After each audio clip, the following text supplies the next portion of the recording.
بہت بڑا احسان ہم پر جن لوگوں کا ہوتا ہے وہ ہمارے اساتذہ ہیں، جنہوں نے ہمیں کچھ سکھایا، کچھ پڑھایا۔ بچپن سے لے کر والدین نے ہمیں اپنے گھروں سے نکالا، سکولوں کے نظر کر دیا، مدارس کے اندر بھیج دیا، ٹیوشنز کے اندر بھیج دیا، اکیڈمیوں میں بھیج دیا، جہاں بھی بھیجا، جس نے بھی ہمیں جو بھی سکھایا، جتنا بھی سکھایا، ہمارے اوپر لازم ہے کہ اپنے استاد کا ادب کریں، اس کا احترام کریں، اس کے لیے دعائیں کریں، اس کا شکریہ ادا کریں۔ ہمارا جو جدید تعلیمی نظام ہے، اسکولوں کالجوں کے اندر، یونیورسٹیوں کے اندر اساتذہ کی ادب، ان کے احترام کے حوالے سے کوئی حساب کتاب نہیں، یعنی کوئی تربیت کا نظام نہیں۔ یہ نظام آپ کو ملے گا مدارس کے۔ مجال ہے کہ کوئی شاگرد استاد کی کرسی پہ بیٹھ جائے، کوئی شاگرد استاد کی مسند پہ بیٹھ جائے، کوئی شاگرد استاد کا نام بے ادبی کے ساتھ لے لے، ممکن ہی نہیں ہے کہ مدارس کے اندر کوئی، حتیٰ کہ مدارس میں ملتا کیا ہے بیچاروں کو، دال روٹی کھا کے گزارا کرتے ہیں، اور بعض اوقات اساتذہ سختی بھی بہت زیادہ کرتے ہیں، مار پیٹ بھی ہوتی ہے، لیکن تربیت کا ایسا نظام ہے کہ استاد کی جوتیاں اٹھانا مدارس کے طلباء اپنے لیے اعزاز سمجھتے ہیں، فخر سمجھتے ہیں، اور یہ کام اسکولوں کالجوں کے اندر بالکل نظر نہیں ہے۔ اور میں نے یونیورسٹی کے اندر یہ حال دیکھا، اسلامی یونیورسٹی کے اندر اگر یہ حال ہے تو باقی یونیورسٹیوں میں کیا حال ہوگا اللہ ہی بہتر جانتا ہے۔ کہ استاد کی کرسی کو ٹڈے مارنا، یعنی کرسی پڑی ہے، خالی پڑی ہے تو استاد کی نا، ٹھیک ہے استاد وہاں بیٹھا نہیں ہے، اس کو لاتے مارنا، اس پہ بیٹھ جانا، اس پہ چڑھ جانا ایسے جوتوں سمیت اوپر، انا للہ و انا الیہ راجعون۔ میں نے پہلی مرتبہ یہ منظر دیکھا تو میں تو ایک مرتبہ حیران ہو گئی، یار یہ جو چاہے استاد یہاں کلاس میں نہیں ہے لیکن کرسی اس کی ہے، اس کی نسبت اس کی طرف ہے، اس کرسی کا بھی ادب لازم ہے، استاد کی تکیے کا ادب لازم ہے، استاد کی جوتی کا، استاد کے کپڑوں کا، یہ سب کی سب چیزیں ادب لازم ہے۔ اور اسی لیے تو ہمارے اسلاف فرمایا کرتے تھے کہ ہم نے علم حاصل کرنے سے پہلے ادب سیکھا۔ ہمارے ہاں علم سارا حاصل ہو جاتا ہے لیکن ادب آداب کا پتہ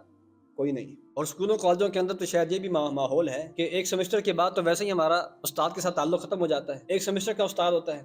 تو سیمسٹر کے بعد اگر کبھی استاد سامنے آ بھی جائے تو شاگردوں کی پوری کوشش ہوتی ہے کہ کسی طرح ہمارا اس کے ساتھ ٹاکرا نہ ہو، دائیں بائیں سے نکل جانے کی کوشش کرتے ہیں۔ جبکہ ہونا تو یہ چاہیے کہ اگر استاد آپ کا کہیں بھی آپ کو نظر آ جاتا ہے تو اس سے خود جا کے شوق سے ملیں، اس کو سلام کریں، اس سے دعائیں لیں، اس کا شکریہ ادا کریں۔ لیکن میں نے یہ ماحول دیکھا ہے کہ کوشش کی جاتی ہے کہ سیمسٹر گزر گیا نا، سیمسٹر کے دوران تو بڑے جھک کے ملیں گے، ادب و احترام کے ساتھ ملیں گے، پیار سے ملیں گے، کیونکہ اس سے نمبر جو لینے ہیں،